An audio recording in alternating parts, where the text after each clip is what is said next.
Hola, nens i nenes! Avui us ensenyarem com pintar el vostre estel de Nadal. Suposo que ja haureu passat pel Museu Can Tintorer per recollir la vostra rajola. Aquesta ha estat dissenyada amb una tècnica molt nova i moderna, el làser. Però fa molts anys es feia servir una altra tècnica, que es deia estargit. Primer, en un paper, es feia un dibuix. Amb un punxó es foradava tot el contorn. Després es col·locava un paper sobre una rajola i amb un saquet ple de pols de carbó s'espolvorejava. En aixecar-ho quedava la rajola dibuixada i només calia acabar de repassar amb pintura. La veritat que aquesta tècnica és molt més complicada. Crec que és més fàcil fer-ho amb làser, com el nostre amic Marc, de l'Esplular. Un petit secret abans de començar. El nostre estel de Nadal és en realitat una rosa dels vents.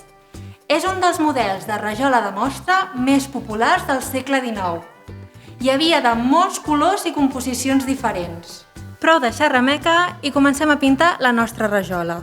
Necessitarem pintura tèmpera blanca, pintura tèmpera de dos colors. Jo utilitzaré el groc i el taronja, però podeu utilitzar els colors que més us agradin. També necessitarem pinzells. Si no, podeu utilitzar ceres toves, que són molt pràctiques. Finalment, necessitarem un retolador negre. El primer pas és molt important que el fem bé. Agafem pintura blanca i fem una capa molt fina per no tapar l'estel dibuixat. Ho deixem eixugar uns minutets i continuem. Ara començarem a decorar amb els nostres colors. A poc, primer amb un color i després amb l'altre. Ara canviem de color i continuem decorant el nostre estel de Nadal.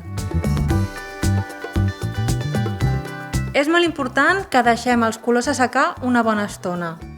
Un cop estiguin del tot secs, agafarem el rotolador negre. En aquests moments resseguirem el nostre estel tot dibuixant les ratlles.